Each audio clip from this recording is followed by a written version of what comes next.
तिकडे गिरगाव चौपाटीवरचे आमचा प्रतिनिधी ऋत्विक भालेकर आहे। ऋत्विक, गिरगाव चौपाटीवरती प्रशासनाने केलेली तयारी कशी आहे आणि आतापर्यंत किती गणेश मूर्तींचं विसर्जन झाल्याचं कळतंय?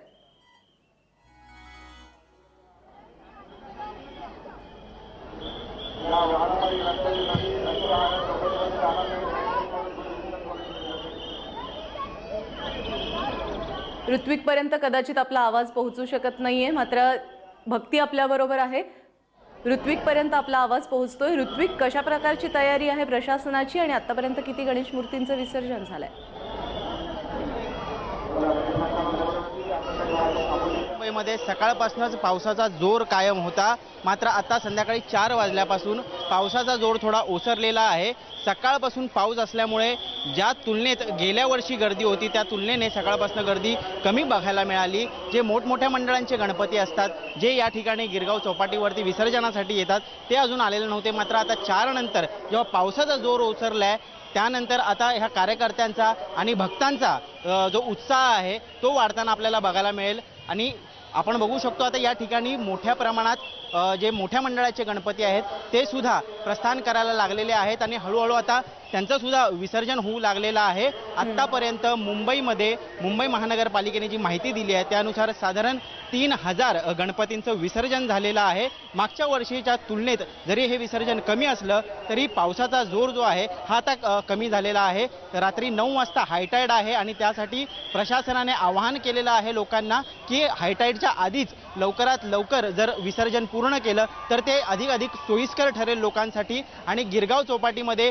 एक गोष्ट आपल्याला नक्कीच उल्लेख करायला लागेल, बीएमसी प्रशासन असेल किंवा पोलीस प्रशासन असेल किंवा स्वयंसेवी संस्थाचे कार्यकर्ते असतील, या सगळ्यांनीच अतिशय सुनियोजितपणे सगळं नियोजन केलेलं आहे। आणि पावसाचा जरी पावसाने पाणी सोडलेलं असेल या सगळ्या उत्साहावरती, तरी नियोजन इतकं चोख आहे की कुठल्याही पद्धतीचा ट्रॅफिक जॅम किंवा अडचण भक्तांना होत नाहीये। प्राजक्ता, ऋत्विक, तू आपल्याबरोबर राहाच। आपण तिकडे श्रॉफ बिल्डिंग परिसरामध्ये जाऊयात। अक्षय आपल्याबरोबर आहे। अक्षय, लालबागचा राजा या ठिकाणी येणार आहे, कुठपर्यंत आली आहे लालबागच्या राजाची मिरवणूक?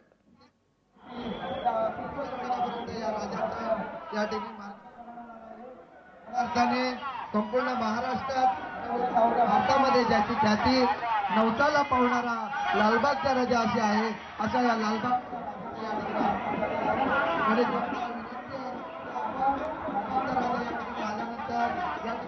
गर्दी होणार आहे। त्यामुळे आपण आपल्या बरोबर आलेल्या लहान मुलांची काळजी घ्यायची आहे, मौल्यवान वस्तूंची काळजी घ्यायची आहे। आपण पाहू शकतोय लालबागचा राजा या ठिकाणी पाहायला मिळतोय आपल्याला।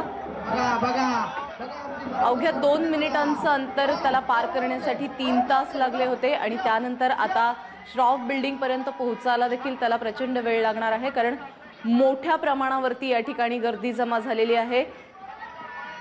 गेल्या 10 दिवसात जे लालबागच्या राजाचं दर्शन घेऊ शकले नाही ते लोक या ठिकाणी जमा होतात, कारण लालबागच्या राजाला प्रचंड अशी गर्दी असते। नवसाची रांग वेगळी असते, दर्शनासाठीची मुखदर्शनाची रांग वेगळी असते आणि त्यानंतरही जर दर्शन होऊ शकलं नसेल तर भक्त लोक वाट बघतात, ती म्हणजे विसर्जन मिरवणुकीची। त्यावेळी लालबागच्या राजाचं दर्शन त्यांना नक्कीच घडतं आणि त्यासाठी म्हणून फक्त मुंबई किंवा महाराष्ट्रातूनच नाही तर देशभरातून या ठिकाणी मोठ्या संख्येने लोक विसर्जन मिरवणूक पाहण्यासाठी येतात, लालबागच्या राजाच्या दर्शनासाठी येतात।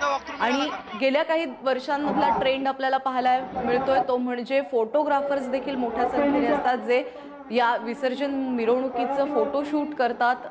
वेगवेगळ्या पद्धतीने फोटोज काढले जातात आणि लालबागचा राजा हा सगळ्या फोटोग्राफर्ससाठी अत्यंत आवडीचा आणि फेवरेट असा बाप्पा आहे की ज्याचे फोटो मोठ्या संख्येने काढले जातात असं देखील आपल्याला पाहायला मिळतंय। त्यामुळे एकीकडे भक्तांची गर्दी, एकीकडे माध्यमांची गर्दी, कारण या बाप्पांचं दर्शन घरबसल्या प्रत्येकाला घडावं म्हणून माध्यम प्रयत्नशील असतात आणि दुसरीकडे आपल्याला फोटोग्राफर्सही पाहायला मिळतात आणि ढोलताशांची पथकं आहेत।